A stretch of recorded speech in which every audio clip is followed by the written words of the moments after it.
It's me, Mario. Hello. Hello everyone, welcome to my new Let's Play of Super Mario 64. I figure with 3D All-Stars coming out, or having been out for me anyway, this is like the perfect time to go back and replay all these games, right?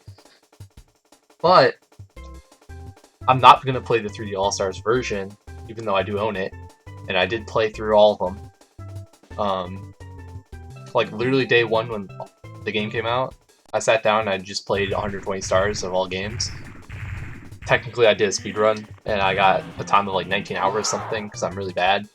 But the reason I'm not going to play that particular version is I just prefer using the GameCube controller to play this game, as opposed to like the Switch Pro controller, or even like the N64 controller. And so I'm actually playing this on the Wii Virtual Console. The Wii Virtual Console version that was released for America in particular, and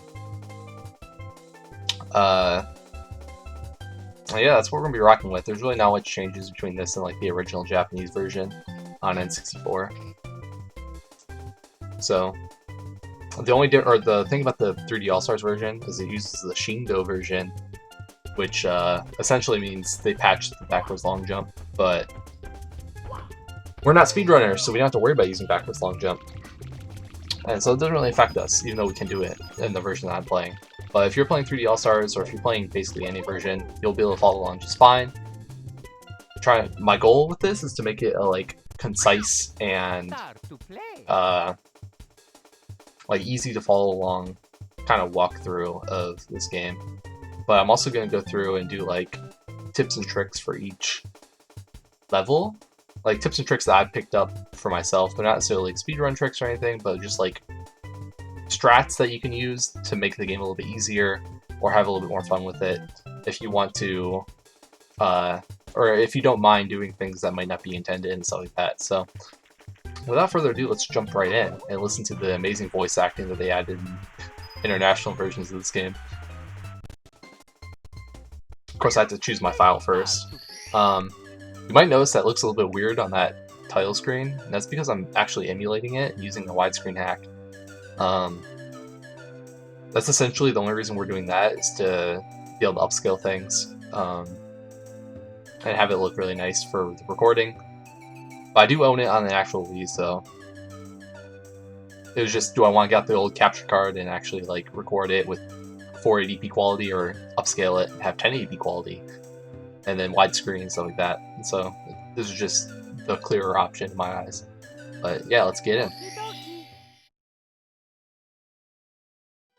Dear Mario, please come to the castle.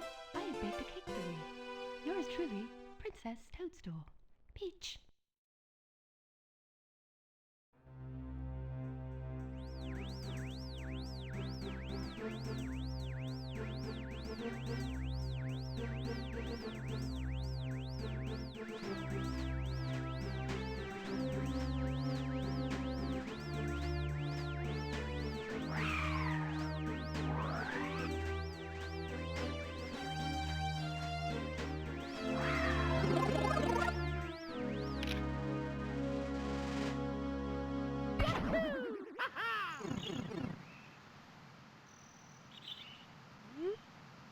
Ciao.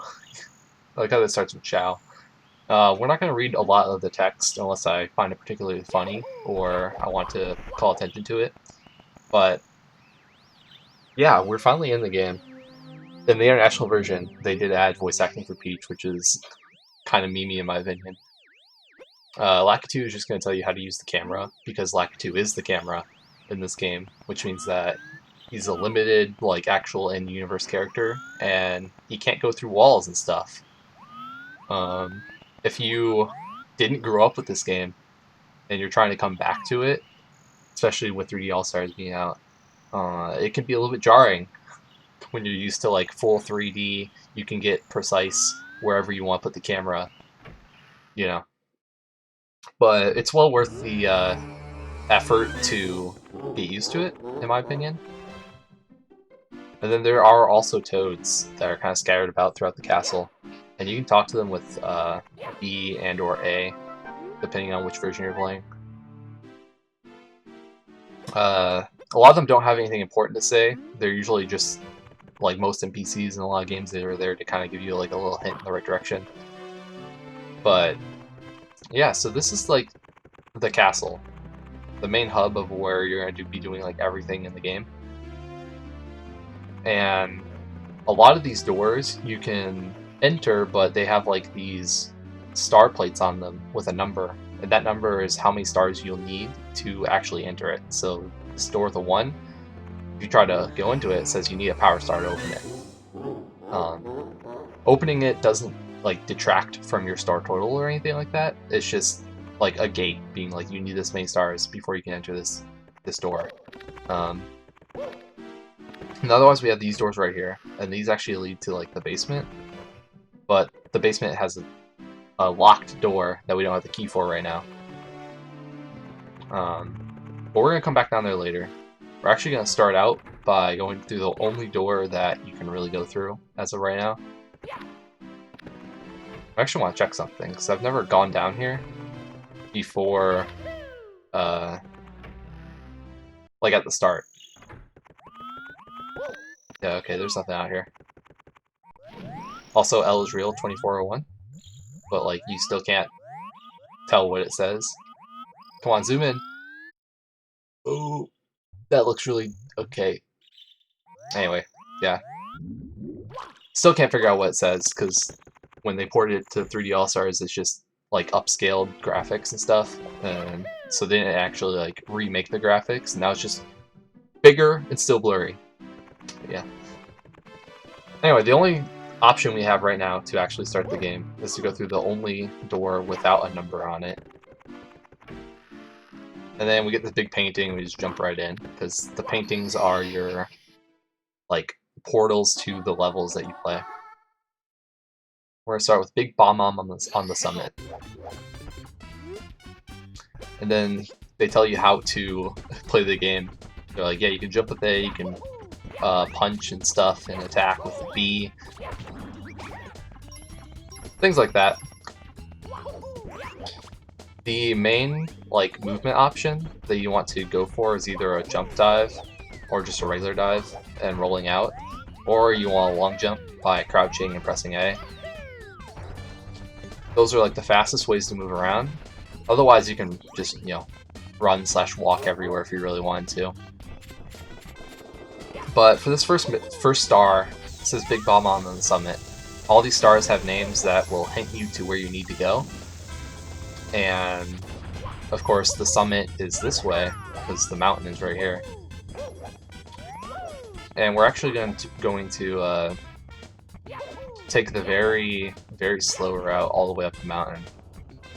You just basically walk in a circle, avoid the rolling balls that try to hit you. You can usually just jump over them if you do like a double jump.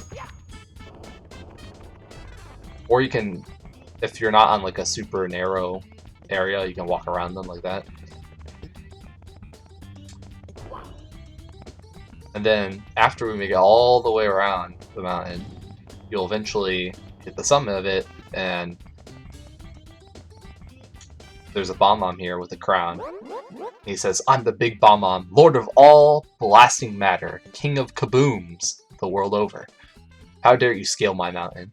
But by what right do you set foot on my imperial mountaintop? You may have eluded my guards, but you'll never escape my grasp.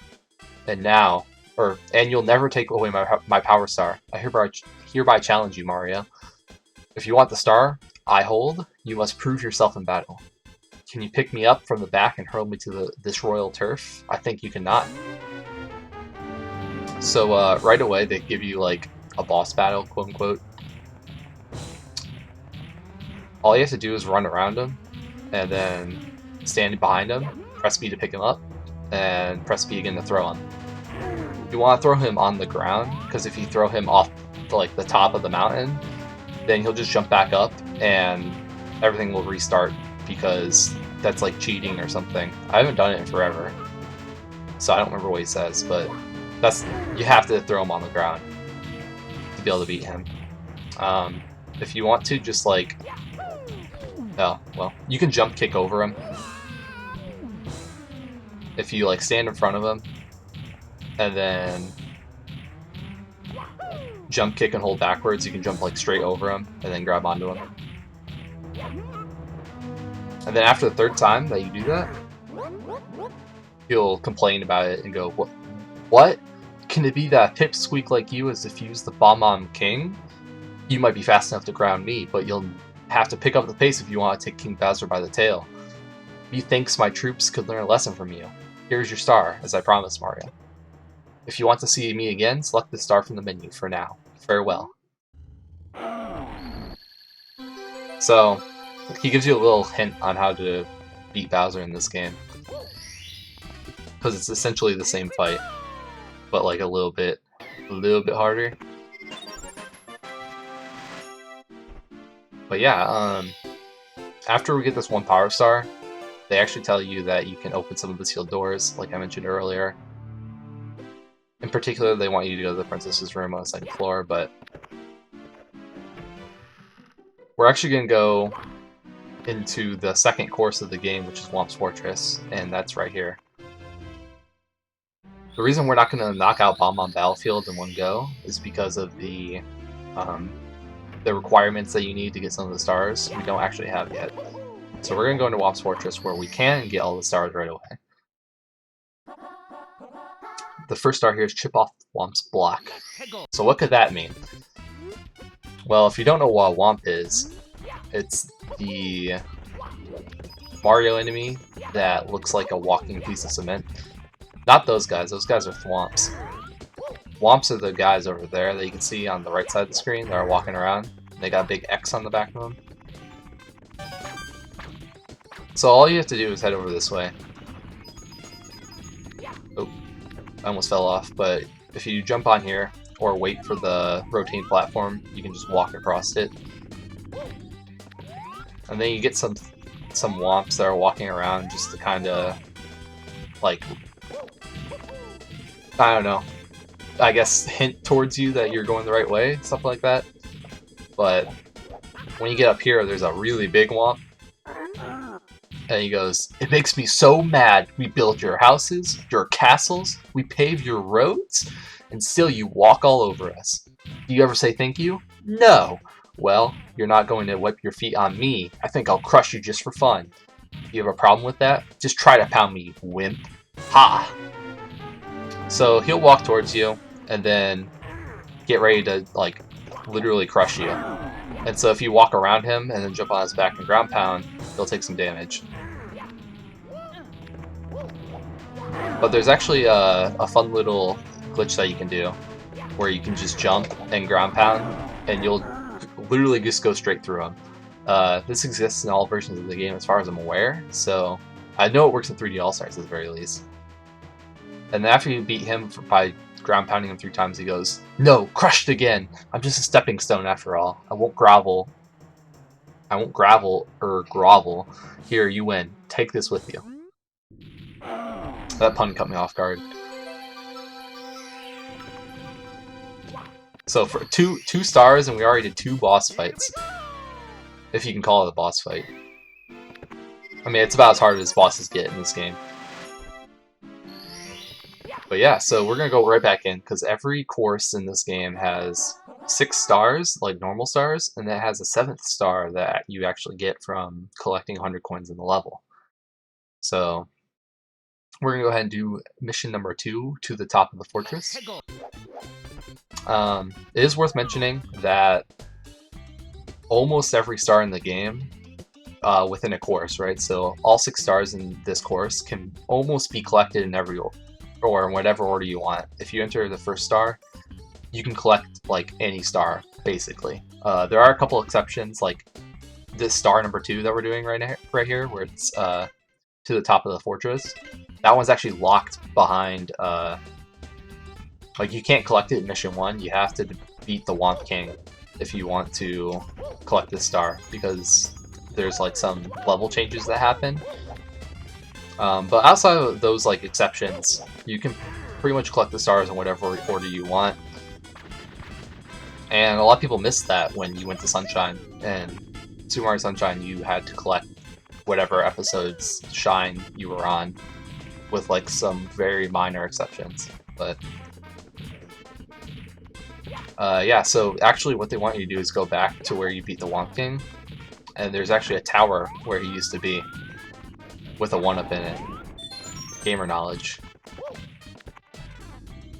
So all you have to, oh actually real quick, there's a Bullet Bill blaster here with Bullet Bills in it, and it's the only time that Bullet Bills even appear in this game. So, oh, I fell off. Yeah, so all you have to do is just time your jumps on these moving platforms and go around a big circle. And then when you get to this one, it will raise you up to the top. And at the very top is a star. A lot of the stars in this game are very bite-sized, and what I mean by bite-sized is that you can grab stars within like maximum 5 minutes if you know what you're doing and you have a good grasp on the physics and controls of the game. And after this, you reach 3 power stars, it'll tell you that you can like open some more doors and explain a little bit more about the game, but we're gonna finish off Whomp's Fortress before we leave. So, star number 3 is shoot into the wild blue. What they actually want you to do for this one is to... Actually, you know what? Let's take the intended route, because you can easily like side flip up here, or wall kick up there, or back flip up there. But if you don't know about that, you might be inclined to go over here instead. And all you have to do is avoid these walls with eyes on them? I don't know what they're supposed to be, but if you avoid them, you can make your way over here. And then there's the thwomp, yeah, the thwomps I pointed out earlier. And as long as you wait patiently for them to rise up, you can essentially get to the same spot that we were just at. But yeah, so then if you make your way over here, there's a pink Bob-Omb, and the pink Bob-Ombs are actually like the one enemy in the game that's not an actual enemy. They're actually friendly, and if you talk to him, he says, "Hi, I'll prepare the cannon for you." And so there's one of these in almost every course. I think there's like maybe a couple courses where he doesn't appear in, there's no cannon at all, but if there's a cannon in the course, there's one of these Bob-Ombs hidden somewhere.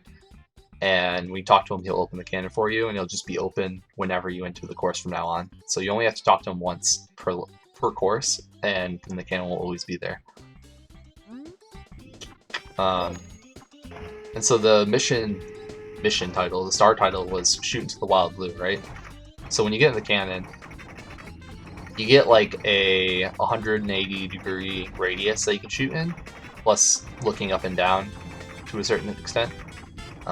And what they actually want you to do is shoot over towards this, like set of platforms with pillars on it. And so if you line up your crosshair with the pillar that is furthest back, so the one in the middle, and then you aim slightly above it, because you will drop a little as you fire. So about here should work. You will hit the pillar or land on the ground, something like that, and then be able to slide down this pole. And then the star's right here. Getting used to the cannon trajectory is just a matter of using the cannon over and over again and getting a feel for how much further up you have to aim for where you actually want to go.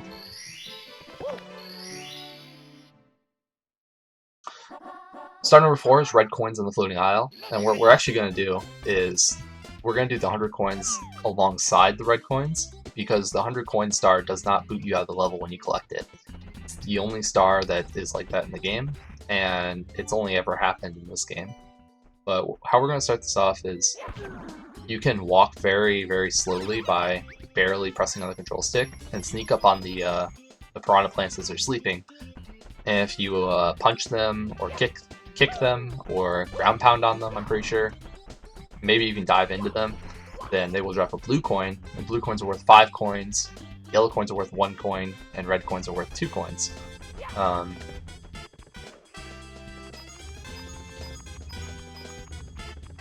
So by killing this piranha plant and then walking up this slope right here, you'll have an easy 10 coins. And we can also make our way up here for another 5 coins, and then jump down here for a coin ring with 8 coins in it. And then on this slope, there is a red coin. But if you are having trouble with jumping up this slope, you can actually fall onto it from above, because that is where the rotating platform was. So you can get on like the rotating platform and then try to jump down on top of it.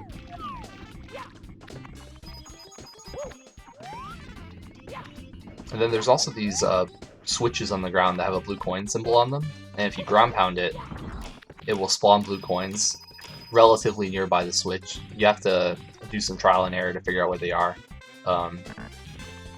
But you'll hear like the clicky noise. That's how I'm going to describe the clicky noise.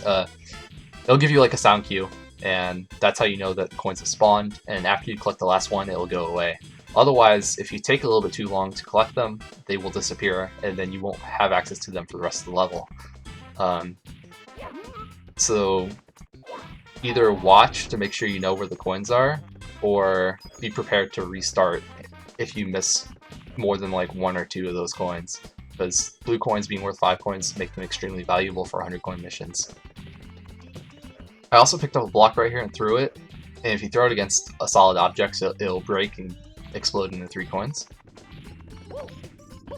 But there's nothing else we can do down there, so we'll backtrack a little bit and head up this slope right here. And at the top of the slope, we're gonna kill this piranha plant and grab the red coin that's behind him. Oh, I woke him up. If you wake him up, you just have to go far enough away that he'll fall back asleep on his own. Then try again. So red coin, and then he gives you a blue coin. And then there's a bunch of coins on like this part of the level right here, where you have like the 5 coins there, this piranha plant with a blue coin, a red coin on this ledge, and then you also have the coins that are in an arc for the moving platform. So make sure you grab all of them before we move on to the top area, because after this we're actually gonna head to the top of the tower. Or not the tower, but the top of the like level. It's worth noting that these Whomps, you can actually get on top of them and jump kick over and over again, and they'll give you like 5 or 6 coins or something like that. But I'm not going to do that because it's not necessary. So if you miss a lot of those blue coins, that is a way that you can get like an easy 5 or 6 coins, something like that. But once we get back up here, there's actually this this plank that was here from last time, and if you jump and kick into it a couple times, it will fall over, and now you have a bridge to get over 2 of these floating islands. And on these floating islands, there's actually a ton of coins, because there's this arrow of coins, there's a red coin here, a ring of coins here, and a red coin here. And so this will actually put me at 100, but it says you collected 100 coins. Do you want to save? And if you say yes, it'll save. If you say no, it won't save, obviously, but it doesn't boot you out of the level. So always, if you're getting 100 coins, always collect it first, and then collect a different star alongside it. If you don't need to collect another star because you have all of them in the level, then you can always pause and exit course, and it'll save the star. It doesn't like erase your progress or anything weird like that. Also, when you pause, it zooms out in the level, and it can be useful to find things if you're missing a red coin somewhere you can't figure out where it is. But we still have, it also tells you how many red coins you have if you ever need to, or if you forgot how many you've collected and you want to know how many more you have left to find. We actually have 2 left, and one of them is right underneath this platform, and you can get to it pretty easily by running on top of the swamp, or you can always just jump off and like kick to change your momentum. And then the last one is actually right at the beginning of the level, down there on top of the moving block with eyes. And then, just in case you're still missing coins for some reason, there is a coin ring down here and a block that you can use. But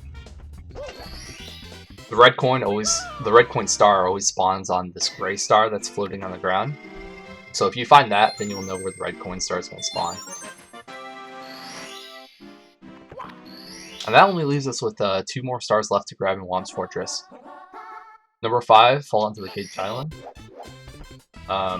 When you select this mission, you can actually climb onto this tree, and there'll be an owl that pops out when you hit the top. And he complains that he should be sleeping, and then he tells you how to use them. And basically what he's going to do is if you press A and jump and then hold it, and keep holding A this whole time, you will grab onto his feet, and then he will soar up into the air and let you ride him.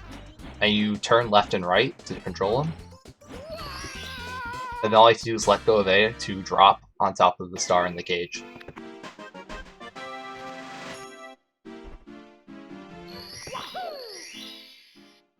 And then the last star in this level, star number 6, called Blast Away the Wall. This one's kind of, I don't know how to describe this. It's like a, like non-intuitive star to find if you don't know where it is. Because, I mean, obviously you have to use the cannon, like blasting away. But then, what does it mean by the wall? Does it mean like that wall, this wall, this wall, that wall the way the heck over there, the like gate behind us that we really can't hit? And actually, these corners of these like outward walls right here, so this one and that one, are both breakable with the cannon. And this one I don't think has anything special next to it. But the one on the other side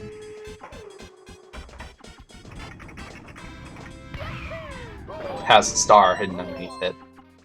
And believe it or not, you can actually grab that star without breaking the wall.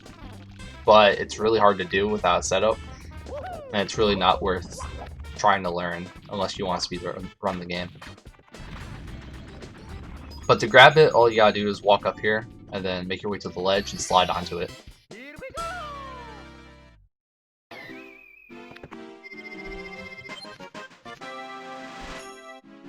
Okay, so after we get 8 stars, like we just did, it will say that you can open the door with the big star on it. And then it tells you that Bowser's just ahead, and kind of alludes to Princess Peach calling your name. Before we touch anything else, I'm actually going to go back into the level and do a little bit of tips and tricks that will make the level a little bit easier for you if you are wanting to like invest the time to get a little bit better at the game. So the first one that I actually want to mention is the star for shooting into the wild blue, the one that we got over here. Instead of using the cannon, you can actually just come over here and do a side flip wall kick straight into it. Or at the very least, you can get onto that platform and then grab the star off of that. It's super easy to do. Like, I can do it. That's how easy it is. So that can save you some time there. Is there anything else important that I wanted to mention? Actually, that might be it for this particular level. That's like the only thing that is super... Yeah, that's the only thing that's like super easy to do. That will save you some time. Yeah. Okay. But this is a good opportunity to show off. If you are in the middle of a course and you pause and click exit course, it'll actually bring you right here to the sun logo at the start of the castle. No matter which course you're in, it always brings you right here. So you can either use it wisely to like save you some travel time, or you can use it to save a life, but then you have to travel all the way back to the castle to get to where you need to be. So just keep that in mind when you're playing the game. Otherwise, I'm planning on doing 30-minute episodes, and we're about to hit 30 minutes, so that's like perfect timing. About one course, just out of the way. Um, tired. but yeah, otherwise, if you like the video, please hit like, and if you really like the video, consider subscribing. And otherwise, I'll see everyone in the next video.